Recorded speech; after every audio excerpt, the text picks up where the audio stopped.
Okay, I decided to make a little video for you guys to show you what I mean by having these kids work on their response pages at night.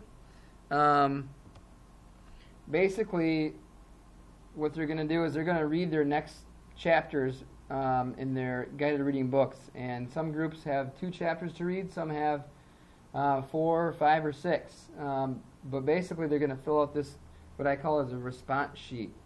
So they're going to go ahead and they're going to choose a character from their book. Could be any character, a main character, a secondary character, and they have to explain in detail what this character is up to. So maybe a couple sentences, and also where they're at, so just to kind of give you a little bit of a setting for the story. Vocabulary is very important. I want them to try to find a word that they are not sure of 100%. Write down that word, the page they found it on in the book.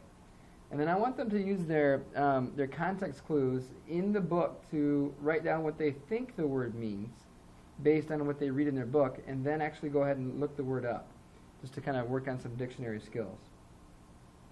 In Oh Wow section here, it says, give me something that's interesting to you, surprising to you in the chapters that you read. Why is this interesting to you? In a few sentences, 3 sentences, 4 sentences, explain that a little bit more. And on the back side, this would be their responses. I want them to infer, which means what have they learned about the book, something that they think that they would take away from the story. An example I wrote down here is, I think Kelly was rude when she interrupted her teacher twice. So maybe this person read a book about that, and this is what they thought about Kelly. So that would be an inferring. Prediction is I want them to predict what they think is going to happen next when they read. And then connections, we talk about lots of connections in school. We talk about text to text, which would be, how is this book connected to a different book? Text to self, to themselves. Maybe they were on a trip sometime, or they had an experience that connects to the story.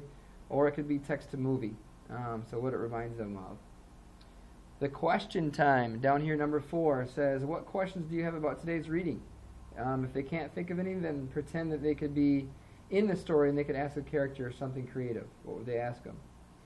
And then down below, the last one is figurative language. And if you look at the beginning of their packet, I gave them a whole figurative language paper that breaks down what a simile is, what a metaphor is, personification, a hyperbole, all these different things that they could try to find. And then Mom and Dad, this would be a good one for you guys to work with them on and try to find a figurative language piece in those chapters that they read tonight. All right, hope that helps and makes sense.